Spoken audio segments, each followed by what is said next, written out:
போட்டித் தேர்வுகளுக்கான பொதுத்தமிழ்ல 461வது கேள்வி.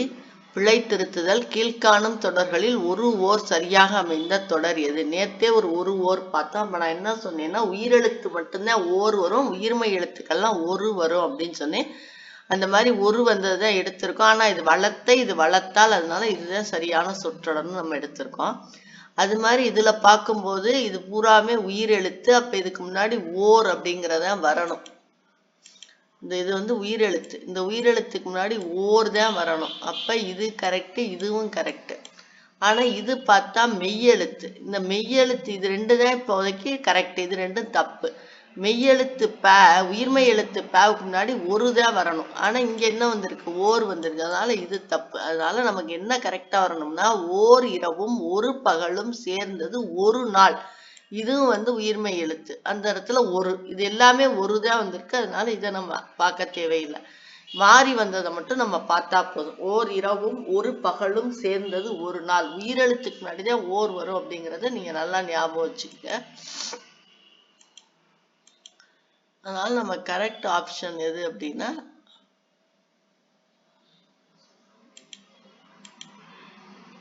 ஆப்ஷன் பி தான் கரெக்ட் ஆப்ஷன்.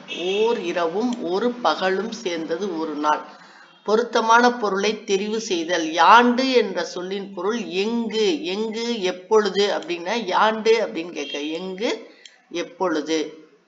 பொருத்தமான பொருளை தெரிவு செய்தல். உரு என்ற சொல்லின் பொருள் அழகு, அதனால உருவம் அப்படின்னு நம்ம சொல்றோம். அழகு அப்படிங்கிறத உரு என்ற சொல்லின் பொருள். கிளை என்ற பொருளை கொண்ட சொல் வந்து கிளை அப்படின்னா ஒரு மரத்தோட கிளை, கொம்பு அப்படிங்கிறத, கான்னா காடு, அசும்புன்னா வானம், அந்த மாதிரி வரும். கிளை அப்படிங்கிறத கொம்பு. தவறான இணையை தேர்ந்தெடுக்க. முதல்ல கொஸ்டினை கரெக்டா நம்ம படிச்சுக்கணும். இதுல தவறா இருக்கதை நம்ம தேர்ந்தெடுக்கணும். செவ்விலக்கியம்னா கிளாசிக்கல் லிட்ரேச்சர் தான்.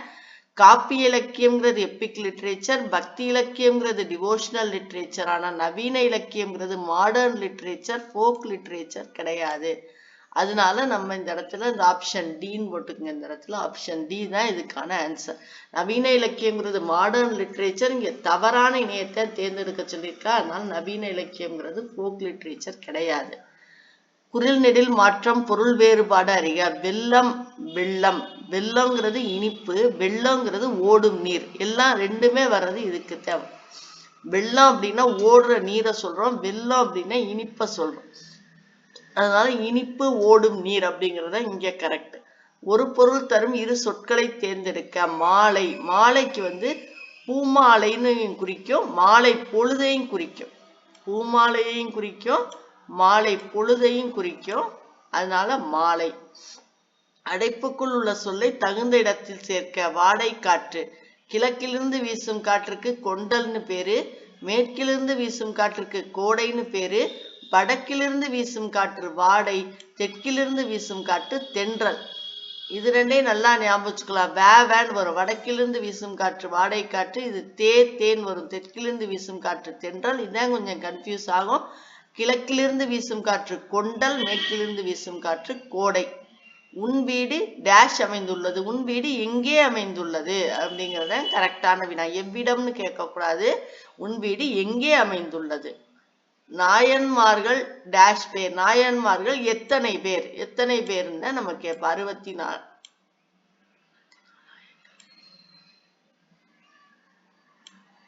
நாயன்மார்கள் எத்தனை பேர் அப்படின்னு கேட்கறது சரி. 63 நாயன்மார்கள். 63 நாயன்மார்கள். பொருத்தமான காலத்தை தேர்ந்தெடு. முருகன் வந்தான். முருகன் வந்தான் அப்படிங்கிறது ஒரு இறந்த காலம். முருகன் வந்தான் அப்படிங்கிறது இறந்த காலத்தை குறிக்கக்கூடிய சொல். எழுத்து வழக்கு தொடரை கண்டறிக. எழுத்து வழக்குனா சுத்தமா இருக்கணும். அதனாலதான் எழுத்து வழக்கு. நான் ஏன் திருப்ப சொல்றேங்கிறது அடுத்த கேள்வியில் புரியும் உங்களுக்கு. எழுத்து வழக்கு அப்படிங்கிறது சுத்தமா இருக்கணும். வாங்க சாமி வாங்க அப்படின்னு நம்ம பேச்சு வழக்குல சொல்றது. வாருங்கள் சுவாமி வாருங்கள், வாருங்கள் சுவாமி வாருங்கள். இது மூணுமே மாறுது பாருங்க. இதுல பாத்தீங்கன்னா வாருங்கன்னு இருக்கு, இல்ல சாமியும் சுவாமின்னு இல்ல. இதுலயும் வாங்கல்னு இருக்கு. அதனால இதுவும் கிடையாது. எழுத்து வழக்குல சுத்தமா நம்ம எழுதணும். வாருங்கள் சுவாமி வாருங்கள். சரியான பேச்சு வழக்கு தொடரை காண்க. அதனாலதான் சொன்னேன், இது எழுத்து வழக்கு, இது பேச்சு வழக்கு. இதோ எழுப்புறேன் அப்படின்னு தானே நம்ம சொல்லுவோம். இதா எழுப்புறேன் அப்படின்னு சொல்லுவோம். எழுப்புகிறேன், இதோ போய் எழுப்புகின்றேன் அப்படிலாம் நம்ம சொல்ல மாட்டோம். இதா எழுப்புறேன் அப்படின்னு சொல்றோம்ல. அதனால நம்ம என்ன பண்ணணும்னா இங்க வந்து எழுத்து தொடர், இது வந்து எழுத்து தொடர், இது வந்து எழுத்து தொடர், இது வந்து பேச்சு தொடர். இதை கவனிச்சு நம்ம மார்க் பண்ணணும். ஏன்னா நம்ம கரெக்டா ஏதோ எழுப்புகிறேன்னா நம்ம குறிச்சிருவோம். அப்பதான் நம்ம எழுப்புகிறேன்னு இருக்கு, எழுப்புகின்றேன் இருக்கு, எப்படி வேணாலும் சொல்லலாம்னு பார்த்தா பேச்சு வழக்குன்னு போட்டிருக்கு. அதனால இதா எழுப்புறேன் அப்படின்னு சொல்றது பேச்சு வழக்கு.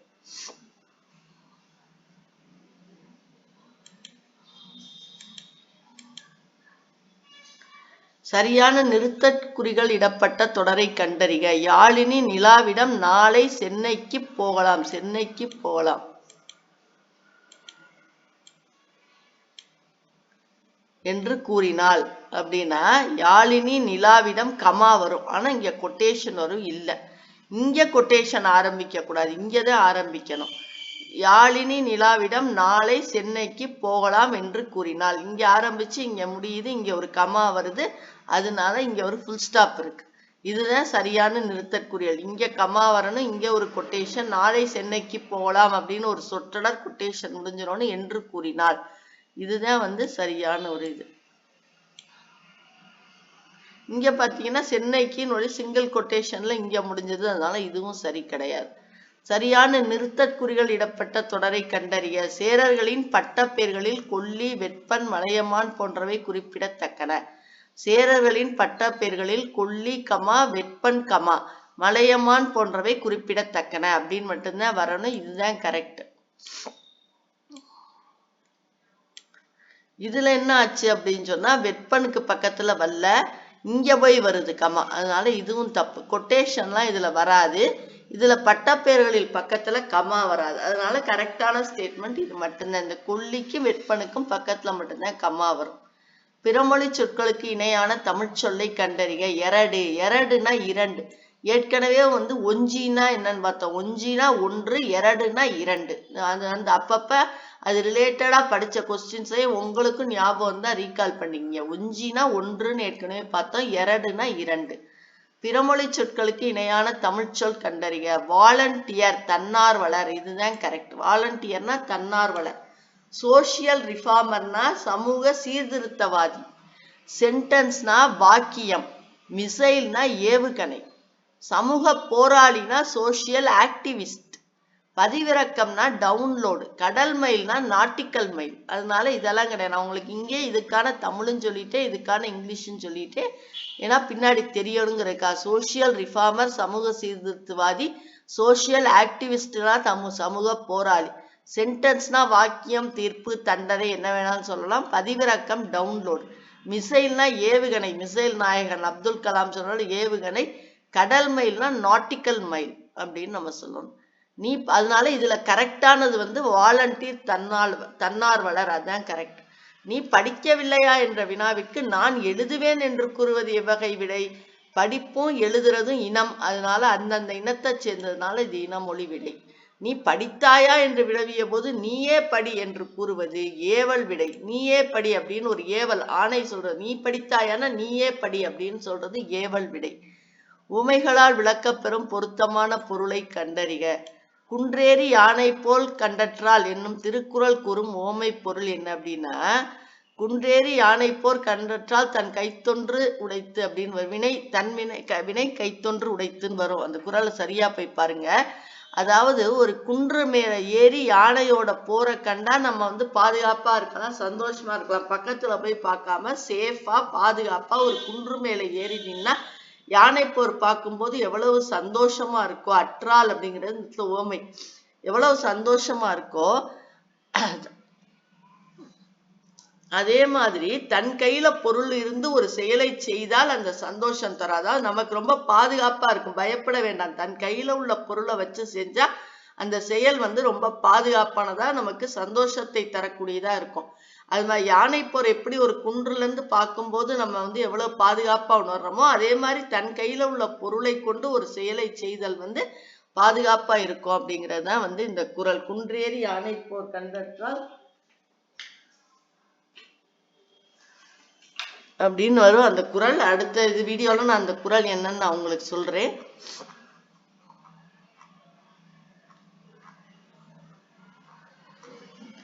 அடுத்த வீடியோ கண்டினியூ பண்ணீங்கன்னா உங்களுக்கு அந்த குறள் தெரியும். ஓர் இரவும் ஒரு பகலும் சேர்ந்தது ஒரு நாள். இரவுக்கு முன்னாடி ஓர் வரணும், பகலுக்கு முன்னாடி ஒரு வரணும், நாளுக்கு முன்னாடி ஒரு வரணும். யாண்டு அப்படின்னா எங்குன்னு அர்த்தம். உருனா அழகு, கிளைனா கொம்பு. நவீன இலக்கியம்னா மாடர்ன் லிட்ரேச்சர். செவ்விலக்கியம் கிளாசிக்கல் லிட்ரேச்சர், காப்பிய இலக்கியம் எபிக் லிட்ரேச்சர், பக்தி இலக்கியம் டிவோஷனல் லிட்ரேச்சர். நவீன இலக்கியம்னா மாடர்ன் லிட்ரேச்சர். ஆனா இங்க ஃபோக் லிட்ரேச்சர்னு கொடுத்ததுனால அது தப்பு. வெள்ளம்னா இனிப்பு, வெள்ளம்னா ஓடும் நீர்.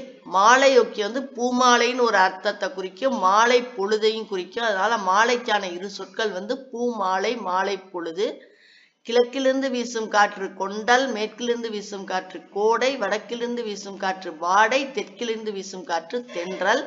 உன் வீடு எங்கே அமைந்துள்ளதுன்னு கேட்கணும். நாயன்மார்கள் எத்தனை பேர் அப்படின்னு கேட்கணும். முருகன் வந்தான் அப்படிங்கிறது இறந்த காலம். எழுத்து வழக்குல சொல்லணும் அப்படின்னா வாருங்கள் சுவாமி வாருங்கள்னு சொல்லணும். பேச்சு வழக்குல சொல்ற வாக்கியம் இதோ எழுப்புறே, இதா எழுப்புறே அப்படின்னு சொல்லணும். யாழினி நிலாவிடம் பக்கத்துல கமா வரணும். நாளை சென்னைக்கு போகலாம்ங்கிறது கொட்டேஷன்ல வரணும். சேரர்களின் பட்ட பேர்களில் கொல்லி பக்கத்துல ஒரு கமா வரணும், வெப்பன் பக்கத்துல ஒரு கமா வரணும். ஒஞ்சினா ஒன்றுன்னு பார்த்த மாதிரி, இரடுனா இரண்டு. வாலண்டியர் தன்னார்வலர், சோசியல் ரிஃபார்மர் சமூக சீர்திருத்தவாதி, சோசியல் ஆக்டிவிஸ்ட் சமூக போராளி. சென்டென்ஸ் வாக்கியம், டவுன்லோட் பதிவிறக்கம், மிசைல் ஏவுகணை, நாட்டிக்கல் மைல், கடல் மைல். நீ படிக்கவில்லையா என்ற வினாவிற்கு நான் எழுதுவேன் என்று கூறுவது இனமொழி விடை. நீ படித்தாயா என்று வினவிய போது நீயே படி என்று கூறுவது ஏவல் விடை. குன்றேறி யானை போர் கண்டற்றால் என்னும் திருக்குறள் கூறும் ஓமை பொருள் தன் கையில் பொருள் கொண்டு ஒரு செயலை செய்வது.